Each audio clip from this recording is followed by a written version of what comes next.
Salut, c'est Trado, je suis content de vous retrouver pour la mise à jour des zones d'accumulation rationnelle sur les cryptos majeurs. Je vous rappelle que ce format ne s'adresse pas aux traders mais aux investisseurs, à ceux qui veulent accumuler petit à petit sur leurs projets crypto préférés. Il ne s'agit pas ici de penser à la revente ni de l'optimiser mais simplement à construire progressivement, rationnellement, une position sur vos cryptos préférés. On va commencer par Bitcoin.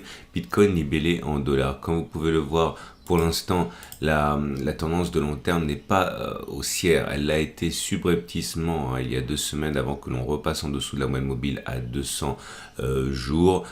Nous sommes par contre dans un régime où la tendance de fond est plutôt haussière puisque nous sommes au-dessus de la M50 qui monte. Maintenant, on pouvait s'attendre à ce qu'un retour sur un support voit le jour après une progression assez importante, supérieure à 10%. Regardez sur la dernière impulsion haussière depuis le 14 mars, on avait pris 30%, légitime qu'après une progression de 30% on consolide un petit peu. C'est le cas actuellement. On revient sur ce support intermédiaire des 42 585, 41 950 qui est pour moi une petite zone d'accumulation rationnelle. Bien sûr, elle n'est pas aussi excitante que les précédentes zones d'accumulation que l'on a eues, que ce soit sur cette zone de support mensuel des 35 000, 28 000 ou sur cette zone des 36 2, 39 100, mais c'est quand même une zone d'accumulation rationnelle. Ce qui n'ont absolument pas de Bitcoin, j'imagine, envisagent d'accumuler progressivement en commençant par cette zone-ci, surtout qu'elle correspond également à une oblique. Je ne pense pas qu'elle soit extrêmement solide, mais comme on ne sait absolument pas ce qui va se produire et qu'il faut simplement envisager d'accumuler progressivement, eh bien, on peut tenter éventuellement, pour certains, d'acheter un petit peu sur ce support intermédiaire.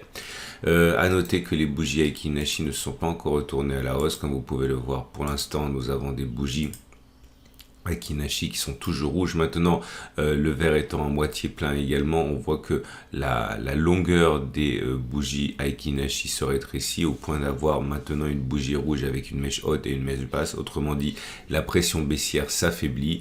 Il faudrait avoir des bougies vertes et surtout des bougies vertes sans mèche basse ici pour avoir un élément encourageant de continuation de la hausse. Alors si vous n'avez absolument rien compris à tout ce que j'ai dit, sachez qu'en dessous de la vidéo vous avez une série de petites vidéos tutoriels qui vous expliquent les bases de ce que j'explique et que vous pourrez ensuite appliquer à vos actifs préférés, qu'il s'agisse de crypto, d'actions, de métaux précieux, de tout ce que vous voulez. C'est juste en dessous de la vidéo dans ces petits formats pédagogiques.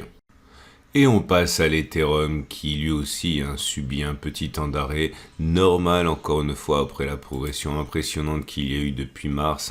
Regardez, depuis mars, c'est-à-dire depuis un gros mois on va dire, on a pris jusqu'à 46%. Quoi de plus normal que de s'assagir un petit peu, et la perte qui est depuis les plus hauts actuellement de 8% doit vraiment être mise en perspective par rapport à la progression précédente.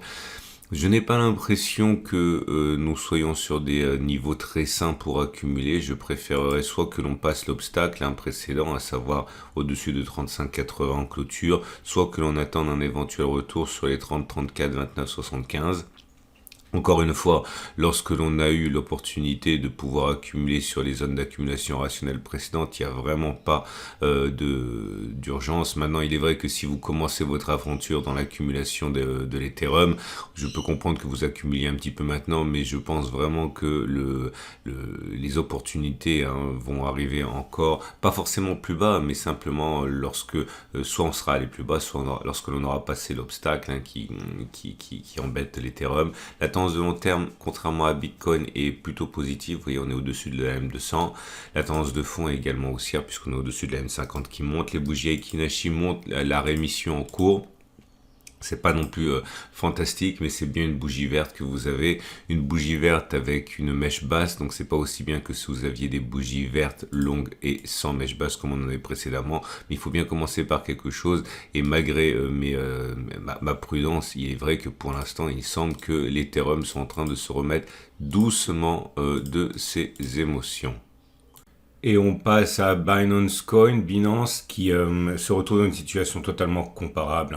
La progression depuis le plus bas de la dernière jambe de hausse a été de 28%. en l'espace donc de moins d'un mois, depuis le 14 mars. On corrige donc tout naturellement de 10%.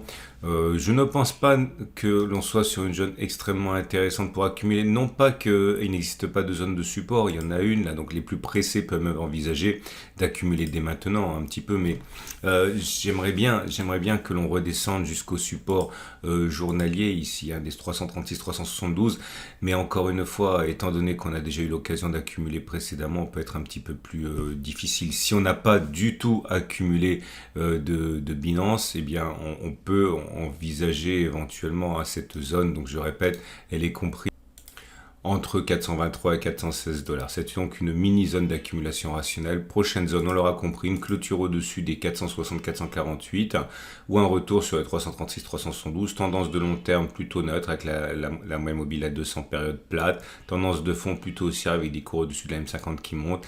Les bougies Aiki montrent que pour l'instant, on ne peut pas rêver d'un rebond fulgurant, loin s'en faut. Vous voyez, vous avez des bougies rouges. Celle qui est en train de se dessiner actuellement, d'ailleurs, n'a pas de mèche haute, ce qui n'est pas bon. Ce qui invite à considérer que l'on puisse s'enfoncer dans cette zone de support dans un premier temps. Et on passe à Ripple qui est vraiment dans une situation assez délicate pour toute forme d'accumulation. On est vraiment entre deux eaux. La résistance 0,91-89 s'est révélée féroce, et on a un support également qui est à l'origine de la progression de plus de 60% depuis les plus bas. Et je ne vois pas grand-chose entre ces deux zones. Clairement, je pense que si on n'a pas déjà accumulé, le plus simple, c'est d'attendre un retour éventuel sur les 0,65 ou une clôture au-dessus des 0,91. Je ne m'aventurerai pas à accumuler maintenant car la probabilité d'aller en bas ou celle d'aller en haut sont, à mon avis, équiprobables. Donc c'est une situation assez difficile, d'autant que la tendance est plutôt baissière, sous la M200, sous la M50 qui descendent, et les bougies Aiki ne montrent absolument pas de signe de retournement haussier. Loin s'en faut, bougie rouge sans mèche haute. Il est plausible que l'on continue de baisser, donc si vous n'avez pas l'obligation d'acheter, je ne vois pas pourquoi on se précipiterait pour acheter maintenant. Et on passe à Cardano qui subit également des dégagements après la progression assez importante. Depuis mi-mars, la progression a été de 60% avant d'assister à une baisse bien proportionnelle. On en est à quasiment 20% de baisse depuis les plus hauts, très classique donc. Et on s'approche d'une zone intermédiaire. Alors là, pareil, toujours pareil, on est en train de revenir sur des supports importants. Cette zone de support rouge mensuel est importante parce qu'on dirait comme ça qu'elle a été battue en brèche, mais c'est qu'une illusion. Quand on regarde le graphique mensuel, zone sur laquelle elle a été tracée, on voit que c'est cette zone qui a maintenu Cardano à flot depuis mars 2021. Et ces mèches que vous voyez là, qui montrent bien finalement que l'on a testé, mais que l'on a respecté quand même finalement ce support mensuel, correspondent à ces bougies qui semblent battre en brèche le support, mais qui ne le sont qu'en apparence. Donc on est toujours sur une zone d'accumulation rationnelle pour le long terme, et en particulier si on devait s'aventurer du côté des 1,01, 0,96 ici, qui correspond à une résistance qui a été cassée, qui est devenue support. C'est une zone qui pourrait intéresser beaucoup de traders, enfin beaucoup d'investisseurs, pardon. La tendance de long terme est baissière, la tendance de fond elle est plutôt haussière, et les bougies Aiki montrent qu'une continuation de la baisse n'est pas du tout improbable, puisque vous avez toujours ce régime de bougies rouges. La longueur se rétrécit, donc ça veut dire que la pression baissière s'affaiblit, mais ça reste quand même des bougies qui sont baissières, qui invitent à considérer que l'on n'est pas fait encore les plus bas. Et on passe à Solana, victime du même effet, un effet bondissant dans un premier temps depuis le 13 mars qui nous a amené à prendre 85% sur Solana avant finalement de baisser d'un équivalent de 30-25%, un quart de la progression prise. C'est complètement classique. Malheureusement, on ne devrait pas a priori avoir terminé la baisse puisque je ne vois pas les investisseurs rentrer de manière significative dans un premier temps avant le support intermédiaire des 106 dollars ici. La tendance de long terme est baissière, la tendance de fond est haussière, zone d'accumulation rationnelle, on l'aura compris, les 100-600 dans l'immédiat, et une bougie Aiki qui montre que c'est moins mauvais que ça a pu l'être, mais c'est loin d'être bon, avec une bougie qui est encore rouge, même si son corps a tendance à se réduire par rapport aux bougies précédentes. La situation sur Terra est un petit peu plus compliquée. La tendance est plus belle en fait, hein. On est au-dessus de la M200 qui monte, au-dessus de la M50 qui monte, donc la tendance de long terme, la tendance de fond sont haussières. Mais on n'a pas de support fort. On a trois petits supports faibles intermédiaires, 91, 87, 83. Difficile d'accumuler sur ces trois niveaux. Mais si vous le pouvez, j'imagine que beaucoup investiront justement, hein, sur ces trois niveaux. Inutile d'investir davantage entre les niveaux. Ça n'a pas beaucoup de sens. En tout cas, là aussi, la baisse a été assez prononcée. Vous le voyez, hein, depuis les plus hauts qui ont été obtenus la semaine dernière, la baisse a été de 24%. Autrement dit, c'est absolument pas négligeable. Mais rien n'est perdu, encore une fois, au regard des tendances et à la multiplication des petits supports. Nous avons également les bougies Aiki-Nashi qui pour l'instant ne laissent pas, qui ne montrent pas de manière évidente un signe de rebond, hein, loin s'en faut, même si on est sur une zone de support. Vous voyez, c'est sur une bougie rouge sans mèche haute. Les plus patients pourront éventuellement envisager d'accumuler dès maintenant et tout au long de la descente, puisqu'on ne sait absolument pas où la baisse va s'arrêter.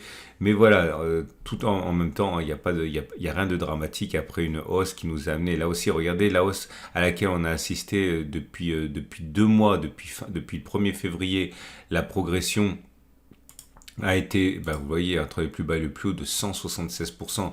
Quoi de plus normal que de patienter un petit peu et de consolider ça. Même si on regarde ce qui s'est passé de manière plus récente, on voit qu'on est simplement sur les niveaux du 27 mars. Donc on est sur les niveaux d'il y a 2 semaines, même si on a connu une baisse de 25%. Donc voilà, tout me semble quand même relativement bien sous contrôle. Ceux qui croient au projet crypto, eh bien à mon avis, commencent à s'intéresser très fortement à un retour sur les marchés et ou alors à une accumulation, hein. Mais je ne vois pas encore une fois matière à s'inquiéter pour les cryptos pour l'instant. Voilà ce qu'on pouvait dire. Je vous rappelle 3 choses. La première, c'est que si vous avez aimé ce format, n'hésitez pas à le liker, à vous abonner à mes vidéos. La mise à jour de ce format, c'est tous les lundis matin. Vous avez également la possibilité d'avoir accès au même graphe que moi, c'est gratuit. Vous pouvez ouvrir un compte avec PRT et vous aurez donc les mêmes graphes. Vous avez un lien en dessous de la vidéo. 3, si vous voulez en savoir davantage sur ma méthode, j'ai réalisé une série de petites vidéos, de 6 vidéos qui vous permettent de découvrir, d'apprendre et de vous inspirer éventuellement de cette méthode pour l'appliquer à tous les actifs qui vous intéressent, les autres cryptos ou des actions, quoi que ce soit, hein. Vous avez également le lien en dessous de la vidéo. Et n'oubliez pas également que si vous rendez sur ma chaîne YouTube dans l'onglet communauté, vous avez en temps réel les alertes quand on arrive sur des zones d'accumulation rationnelle. Si je les vois, je les partage avec vous dans cet onglet communauté. Donc voilà, beaucoup de choses à faire pour vous. On se retrouve toute cette semaine pour les alertes et également, je l'ai dit, lundi prochain pour la mise à jour de la vidéo.